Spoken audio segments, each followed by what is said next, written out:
नमस्कार, मी अश्विनी आणि स्वागत आहे तुमचं अश्विनीज मॅथ क्लासमध्ये. आज आपण शिकणार आहोत फ्रॅक्शन मल्टिप्लिकेशन इझी ट्रिकच्या मदतीने. बघा तर example 2/3 into 9/10 equal to question mark. Direct multiply करू नका, पहिले क्रॉस कॅन्सलेशन करा. बघा, बे एक बे, बे पंच 10, 3 एक 3, 3 त्रिक 9, म्हणजेच इथे येणार 1 गुणीला 3 भागीला 1 गुणीला 5, म्हणजेच बरोबर उत्तर जे आहे ते येणार 3 भागीला 5.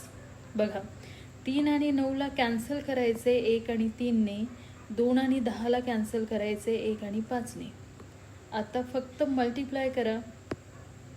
1 गुणीला 3 भागीला 1 गुणीला 5, म्हणजेच आपलं जे उत्तर आहे ते उत्तर येणार 3 भागीला 5. व्हिडिओ आवडला असेल तर लाईक, शेअर आणि सबस्क्राईब करा. धन्यवाद.